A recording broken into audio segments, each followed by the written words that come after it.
મોદી સરકારની રચના બાદ હવે તમામનું ફોકસ નવી સરકારની કાર્યપદ્ધતિ પર મંડાયેલી છે. કારણે કે આ વખતે ભાજપ પાસે પૂર્ણ બહુમત નથી અને તેને કારણે અન્ય સાથીદારોના ટેકા પર હવે સરકાર ચલાવવી પડશે. તેથી મોદીએ પોતાની કેબિનેટમાં રાજનીતિના એવા ધુરંધરોને સ્થાન આપ્યું કે જેઓ ન માત્ર સરકાર ચલાવી શકે છે પરંતુ વિરોધીઓને જવાબ પણ આપી શકે છે. નરેન્દ્ર મોદીએ પોતાના વડાપ્રધાન તરીકેના ત્રીજા કાર્યકાળમાં આ વખતે અનેક પડકારોનો સામનો કરવાનો રહેશે. આ પડકારો માત્ર બહારથી જ નહીં હોય પરંતુ આંતરિક પડકારો પણ હશે. કેન્દ્રમાં ટેકાવાળી સરકાર હોવાથી સાથી પક્ષો પોતાની માંગણીઓ માટે ભાજપનું નાક દબાવતા રહેશે તે વાત તો નક્કી જ છે. તેવામાં ભાજપે મોદી કેબિનેટમાં એવા મંત્રીઓને મૂક્યા છે કે જે ન માત્ર કુશળ શાસન કરતા રહ્યા છે પરંતુ સાથે સાથે સાથી પક્ષોને શાનમાં સમજાવી પણ શકે છે.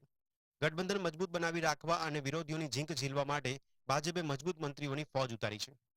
કેન્દ્ર સરકારમાં હવે અમિત શાહ, રાજનાથસિંહ, નીતિન ગડકરી, કિરેન રિજિજુ, પિયુષ ગોયલ, ગિરિરાજસિંહ જેવા જૂના જોગીઓ તો છે જ, પરંતુ હવે મોદીને મનોહરલાલ ખટ્ટર, શિવરાજસિંહ ચૌહાણ, સી.આર. પાટીલ, બંડી સંજય, બી.એલ. વર્મા, જીતન પ્રસાદ જેવા મોટા ગજાના મંત્રીઓનો પણ સાથ મળશે.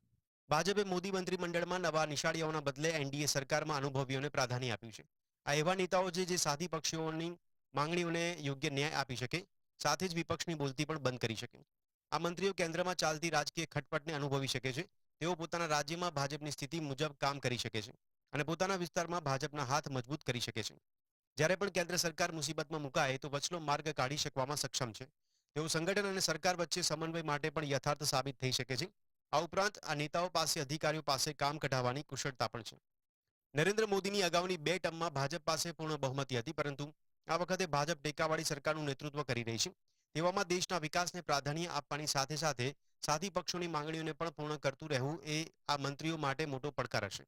અત્યારની સ્થિતિ એવી છે કે ભાજપને એક પણ સાથી પક્ષ ગુમાવવો પોસાય તેમ નથી. તેવામાં ભાજપે મજબૂત સરકારની ફોર્મ્યુલાને ધ્યાનમાં રાખીને જ અનુભવી નેતાઓની પસંદગી કરી છે.